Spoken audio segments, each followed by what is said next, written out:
Hey everyone, Morgan here. I wanted to talk quickly and offer some advice about what to do about the diesel shortages. There's been a lot of talk about the diesel reserves dwindling, and I don't want you guys to be afraid of this, prepared, not scared, okay?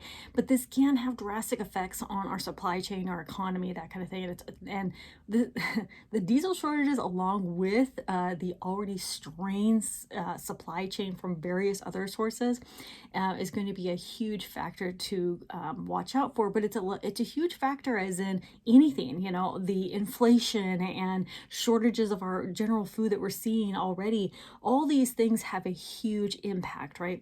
And so a diesel shortage, can have an effect on transportation, like the trucks that deliver food, agriculture, right? Manufacturing of food and many, clothing, all of our supplies, right? And heating. Diesel is a huge part of our life. And I'm going to say the same thing that I say every single time that we've heard of any natural disaster or, inflation or shortages or anything like that. Be prepared, right? This is the whole key to where you are not maybe personally affected as much as, other, unprepared people will be.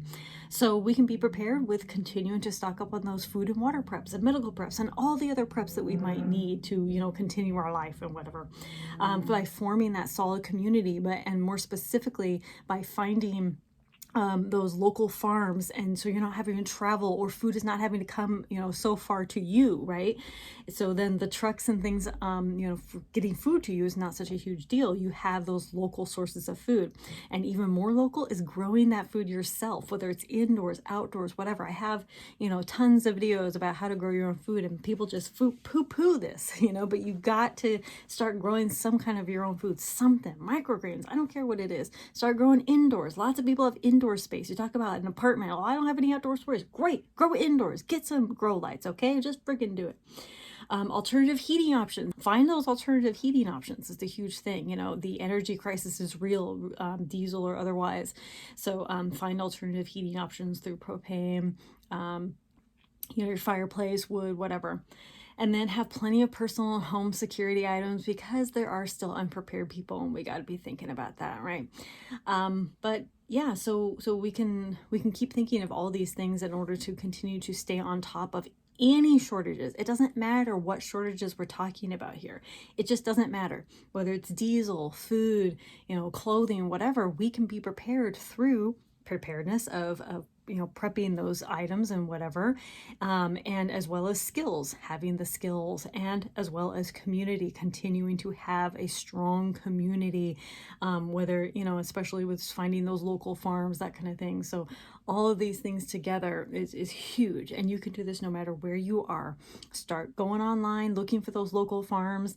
I guarantee you'll be able to find so many. Find local community gardens, grow your own food, start going hunting and fishing and do all this stuff so that you can narrow down your network to be as local as possible.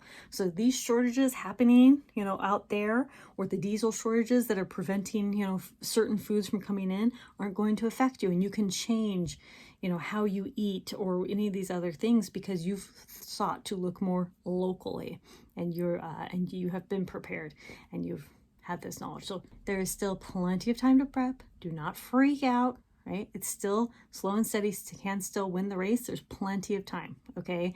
I've said this, I said this during the pandemic, I've said this last year, and I'm saying it again. I'm continuing to say this because I truly believe it. There's still plenty of time to prep, okay? Don't be afraid, be prepared. Conquer tomorrow by preparing today. Talk to you later, bye.